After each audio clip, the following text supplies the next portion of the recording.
Hello, I apologize. There's some construction outside, which is annoying. This is Professor Milsom, and this is going to be a lecture about close reading in Frankenstein. And it's going to be less about what's happening in Frankenstein. I assume if you're following along with the questions for the plot and reading carefully, you'll know what's going on.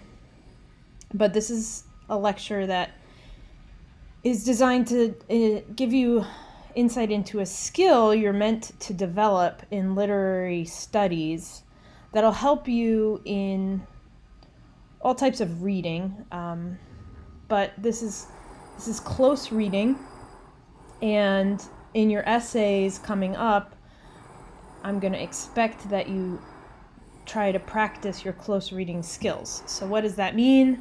That's what we're going to go over today. All right, but before we do, just a quick review, just so things are clear. I have this chart I drew on a whiteboard about characters in Frankenstein, which you can take a look at if you're getting confused. We're later in the novel now, so we've got Frankenstein's friend Clerval. He's created the creature. The creature has learned how to read. He's learned all of world history. He's learned how to speak. He's learned about families and love by spying through a keyhole on the DeLacy family, which is very creepy. And then he reveals himself to them, and they reject him because he's ugly. Remember, that's the main feature of the creature, is that he's ugly.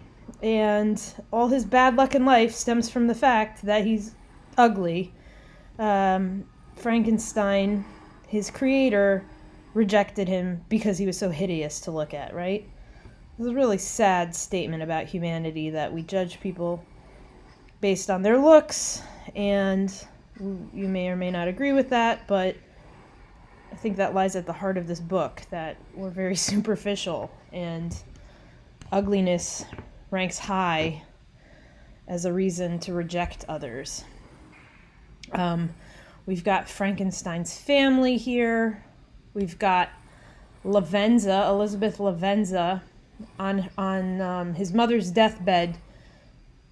She told Frankenstein her one dying wish was that he marries his adopted sister, Elizabeth Lavenza. He calls her his, quote, more than sister, unquote. If you're thinking, wow, that's a little bit slightly incestuous, you're right, and that's a theme that comes up a lot in the Gothic. We've got his little brother, William, who got murdered. We've got Justine, the family servant, who got executed because she was convicted of his murder. But we know that the creature is the one murdering all of Frankenstein's loved ones in revenge. And later in the book, he murders Clerval. Frankenstein gets charged with Clerval's murder. As we know, he did not do it, but maybe he is responsible. Deep down inside, he feels like he is. And then later, Frankenstein and Elizabeth get married, and on their wedding night, as promised, the creature kills Lavenza. So Frankenstein decides to spend the rest of his life chasing the creature, so he can kill him, because he has to kill what he created. And that's why he's chasing him at the North Pole, which is where he runs into Walton, who's trying to find a passage through the North Pole and discover the secret of magnetism. And in that way, Walton resembles Frankenstein, very ambitious scientist, doesn't really have a handle on how to be a good friend. And Frankenstein sees himself in Walton, wants to warn him about the perils of scientific ambition. Frankenstein dies. Walton finds that the creature has been listening in outside the wall to the whole story, and then they have a little conversation toward the end of the book, so that's pretty cool. It gets all confirmed. Okay, moving on. Another thing you have to know about is that this is a frame tale. It's a story inside a story inside a story inside a story inside a story. This is a kind of literary device we see all the time. It gets used a lot in Disney movies and stuff. So we've got Mary Shelley writing us a story. It opens with Walton's letters. In Walton's letters, mainly we hear Frankenstein's story, all those chapters, and Frankenstein recounts the creature's story because he runs into the creature in the Alpine, or in the Alps, in the Alpine mountains. And then the creature talks about the DeLacy story. So there's even more stories within a story. Then toward the end, when Walton speaks directly to the creature, we have the creature's version here. So that's a story also within a story within a story. This is a really important narrative technique. Again, gets used all the time. You'll notice it. If you call it a frame tale, you'll sound smart. It's a frame because it's like a picture and a picture and a picture and a picture and a picture. Sometimes there's a movie in a movie. You'll watch a movie and then the characters are watching a movie. Or you'll watch a television show and in the television show, the characters are watching a television show. I know in The Simpsons, whenever the Simpsons watch TV, there's that, what is it, Itchy and Scratchy? That's like an example of a frame tale, right? Story in a story. Authors use that to sort of distance themselves in a way from the center of the story, and it allows them to frame issues. Like in Hamlet, for instance, Hamlet by Shakespeare invites a bunch of actors. These actors visit the castle, and Elsinore Castle, and then they put on a play in which a king gets killed, and Hamlet, like, it's a play within a play, because Hamlet's a play. And then it's like, the play's the thing in which there's a line about how, like, Hamlet sets this up so he can watch his stepfather, who's now king, his stepfather's reaction, because his stepfather had killed the king. Okay, so it's like a little trick authors use. Okay, here's a student drew this. Was an extra credit assignment, and you have the same one. You can see he did this really well. This is like Mary Shelley's Frankenstein is the first step, then Walton's letters to the sister is the second step, and then Frankenstein's story is the next step to hearing the monster's story. And these are like lovely illustrations. Here's like the letters, here's the ship, here's the pen, the quill and the ink and the story, the ideas. This is a great illustration. David Vargas, former student in my English 111 class. I love this. I have it on my wall in my office. Okay, so we're going to talk about close reading and how you write about passages in a book, or it could be quotes from a poem. You've done a little of this, but I just wanted to be more specific. So there's a basic difference between summarizing, like telling your reader what happened in the story or in the poem or movie or television show, and then actually analyzing. So when you're summarizing, you're saying what happened. When you're analyzing, you're asking, why did it happen this way? You're asking, what is the meaning of this? And then you're looking to answer, what are the effects of the details on the overall meaning? So this is why I always say, you have to write more about less. Choose short passages. And this goes for your upcoming essay too.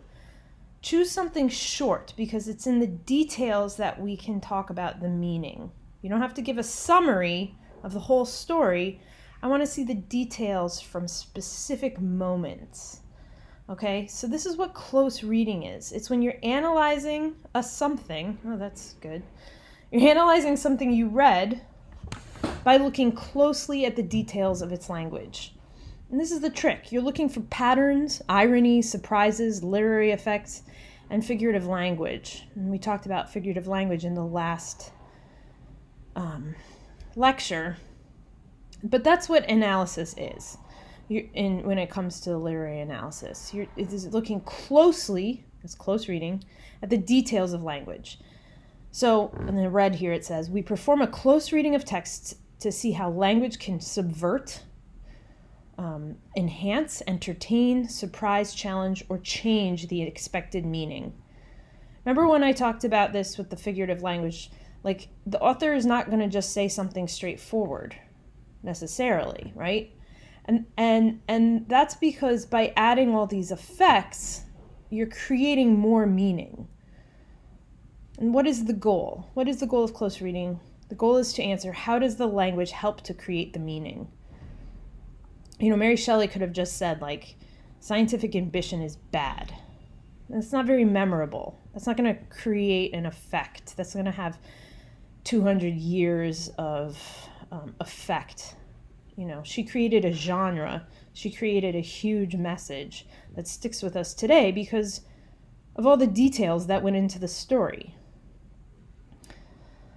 Okay, so one thing I want to emphasize to you is that this seems hard on the surface.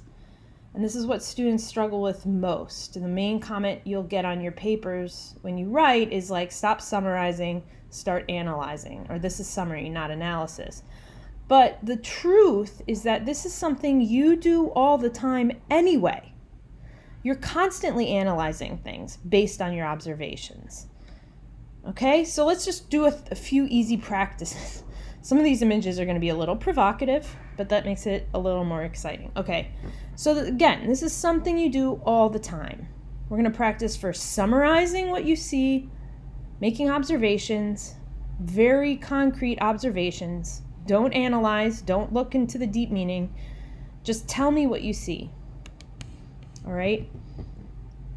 Now, if we were in a real live class, we'd start talking about it, but I'm going to just tell you what I see. This is a cartoon woman, right? She has red lips, red hair, big boobs. There's a slit on her red dress. Hair is covering the one eye. Lots of makeup. Unbelievably skinny. I mean, look at that waist. That's very small. And there are purple curtains in the background. Now notice I didn't use any words like sexy or exaggerated or ridiculous or any judgments like gross or hot, right? This is just observations, no judgment, no analysis. Oh, you know what I didn't notice is the top of her dress looks like a heart. That's interesting. You could keep going. Big hips. How are those hips even attached to that body? I don't understand. Okay, now let's move into the analysis. This is Jessica Rabbit. First of all, just a little context. This is from Who Framed Roger Rabbit. It was a kids movie that came out when I was a kid. Here's the analysis. There's sexualized details of the dress exaggerate the idealized female sexuality for viewers. So there's this like idealized female form being exaggerated even more. Huge boobs, small waist, big hips, like hourglass figure, all exaggerated. These are sexualized, provocative details. Another judgment I'm making here, it's unrealistic. No one actually looks like this. So the curtains in the back means she's on stage. She's a performer. Again, these are all analysis. You could even go further and you could say, like, this is unfair. Showing children this image sets them up to feel bad about their own bodies or develop unrealistic expectations about what women should look like. It's very heteronormative, like the pinks, the purples, the reds. Why is it that, like, it's sexy for women not to be able to see? She doesn't even have her eye really open. It's like women don't have to even see. What's the face she's making? It's like almost disgusted. Where are her eyebrows? It's like old-fashioned. So these are all analyses, okay? We do this all the time. This is like I said, but this is a close reading of an image. You can do a close reading of an image. Okay, let's do another one. This is another provocative image I find for students. Remember, don't judge, don't analyze, just summarize. Make observations about what you see here. So here's some summaries. Side-by-side photos of what's probably the same person. Side by side. Same hair pattern, basically, right? Right side picture is more fuller. Like the hair looks a little thicker. A little more stylized. The left side looks just sort of flat. Okay, the person on the left has lighter skin, thinner lips. The smile is open-mouthed. I could also write the smile is uneven, asymmetrical. In both images, the person is wearing makeup. They look like they're at a professional event, right? These are all just non-judgmental observations. Okay, let's analyze. As you probably know, this is Kylie Jenner before and after. Now, older Kylie on the right, people would say, oh, it's fake. Blown up lips. So you can see her lips, something has gone into them to make them look fuller, more symmetrical. Makeup on the right, better blended. As you all know, she's a billionaire because of makeup. These are some judgments here. She doesn't look like she's trying quite as hard on the right, correct? She's more confident looking, like she's older. And she's more successful. I'm just imposing these evaluations. Younger Kylie on the left looks anxious. Her smile is uncomfortable. She's a little awkward. She's like a teenager there. Her makeup looks strained as well. The eyelashes look less natural. This is analysis. Like I said, you do this all the time. So you go from making observations, then you apply what you already know, the context, and then you can make some judgments. All right, here's another provocative image. And I'll tell you what this is from afterwards, but I'm summarizing. So there's a row of 10 to 15 military, police, and riot gear lined up on the left. You can see the lineup here. Very heavy armed, wearing like masks and armor. And then there's a large concrete space. They're in a big space. And then on the right, you have a black woman wearing a very light dress. And it's blowing in the breeze. It's sort of the opposite of the armor. Sorry, that was more analytical. You can see she's got nothing in her hands. They might be reaching for her hands. And in the background, you have some onlookers, some people here. Okay, this building. Remember, these are observations. Now, analysis. What do we see? I write, it looks like overkill. The woman does not appear like she warrants that level of militarism. So there's a huge contrast. I'm analyzing this contrast. Shocking contrast between the cops and a silent, unthreatening protester. And then you could go further. You could say this could seem representative or symbolic of the way police treat protesters. And then it seems like it could be a symbol of conflict between law enforcement and black protesters. So if you pay attention to the news or the media, you'll know in the past few years there have been a lot of protests against police violence. And to give you some context, this is an image that went viral July 9th, 2016, so a few years ago. It was a protest in Baton Rouge after a police fatal shooting of Alton Sterling.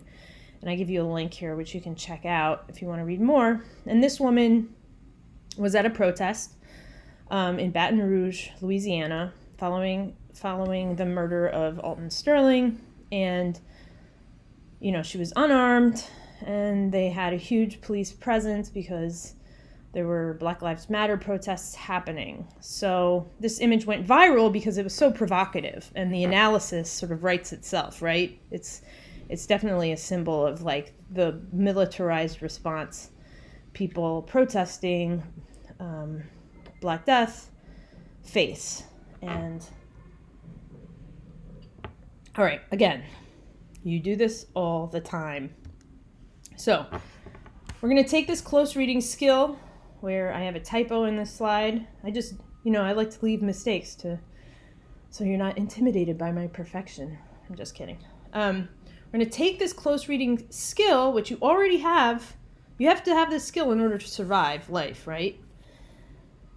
But you're going to apply this to Frankenstein. So again, we're analyzing something you read by looking closely at the details of its language.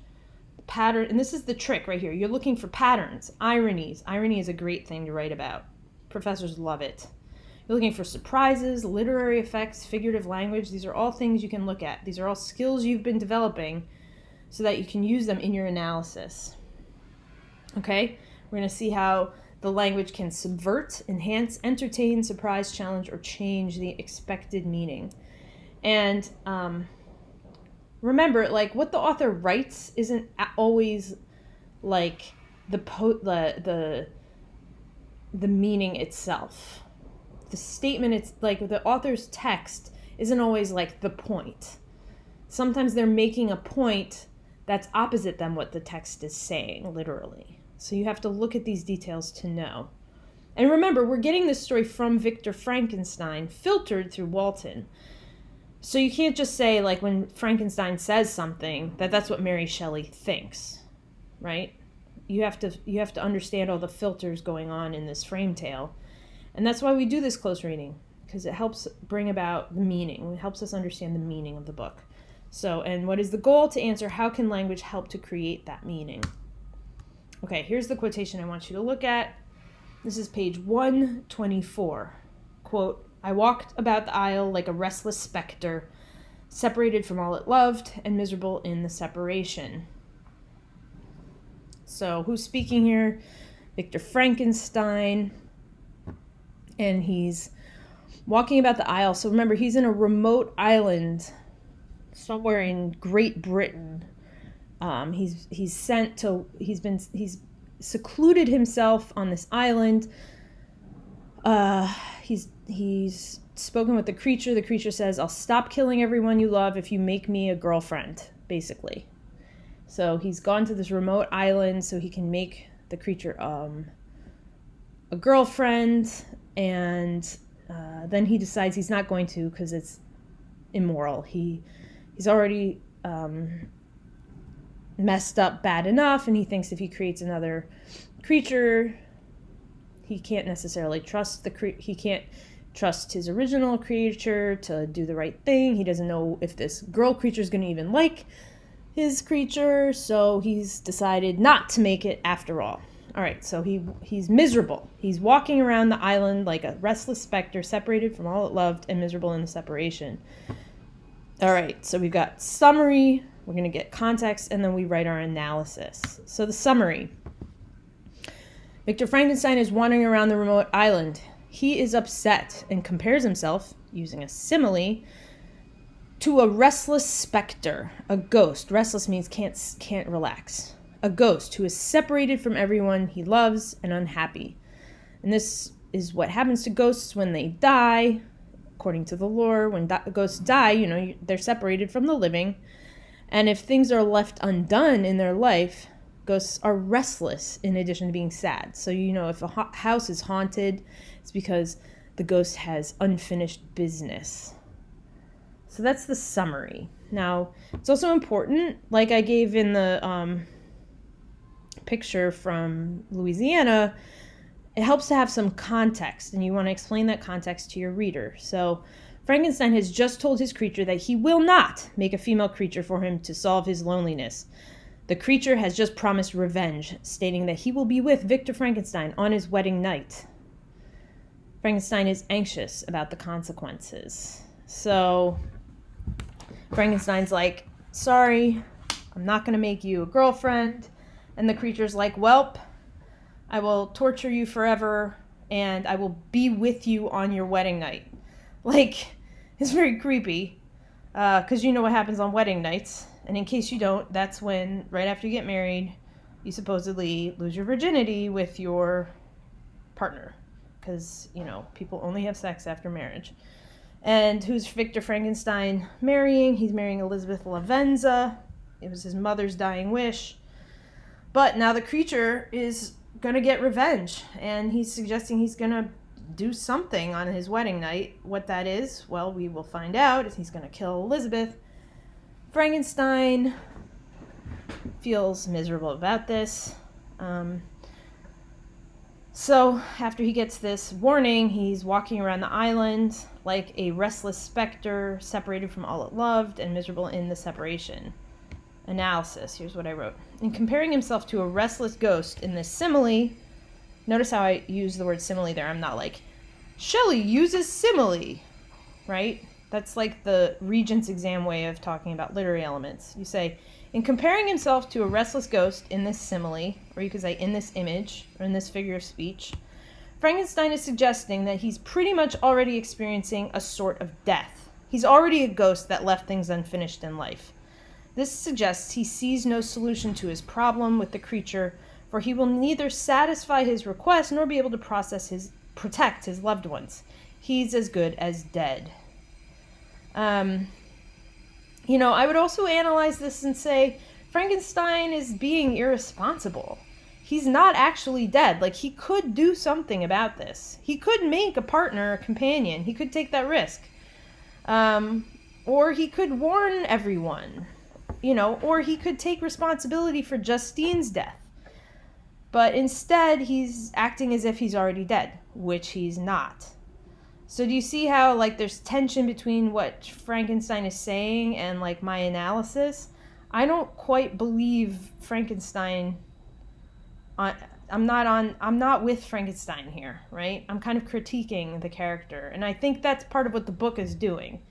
Frankenstein still has not taken responsibility. No, you're not actually a ghost, Frankenstein. You're a living guy who can do things. So I'm judging. Yes, I'm judging. Okay. And what happens? Well, you already know. So here's a little further on. This is Frankenstein again.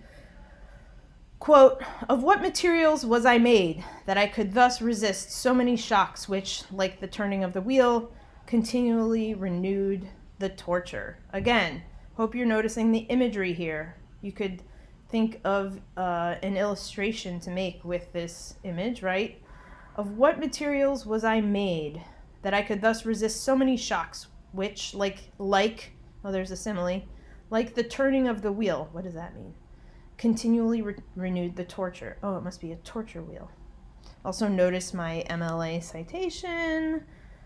Some of you were missing this in your quizzes, even though it was highlighted. Okay, summary. Victor Frankenstein is asking a rhetorical question. That's like asking a question that you're not literally expecting an answer for. So of what materials was I made? Okay, so he's asking a rhetorical question. What is he made of? What am I made of? What materials was I made of? He's wondering how he is strong enough to withstand the horrible constant shocks of bad events in his life. In a simile, he compares these life shocks to torture on a wheel, likely a torture wheel. And I did a little fun Google image search of torture wheels, and here's a picture. They would put your body on one of these wheels, and then the torturer would crank it, and you'd be sort of stretched, right? Like the turning of the wheel continually renewed the torture. So every time they crank it a little, your body's pulled apart. Or in this, there might be like fire underneath, so you'd be like put down. I mean, you can imagine all kinds of torture wheels they had back in the day. All right, so this is the summary. He's asking a rhetorical question, wondering how am I so strong that I just keep getting blow after blow after blow. Here's the context. Victor Frankenstein, remember, he's still on this remote island. He just learned that his best friend, Henry Clerval, has been murdered by the creature. He knows it's the creature. Likely as a result of his refusal to make the creature a girlfriend. When he learns of Clerval's death, Victor Frankenstein becomes so depressed that he wants to die. He can't get out of bed for 2 months. In this quotation, he's wondering aloud how he's been able to withstand so much misery. Right after this quote, he wakes up and is in jail, charged with Clerval's murder. All right, so that's the context. You have to give the context. Notice I didn't give a whole summary of the book, just the context. So here's my analysis. It is interesting and ironic. It's always good to point out irony because it's like something that's the opposite of what you expect, right? And we talked about that a lot with Jane Austen, but here this is irony.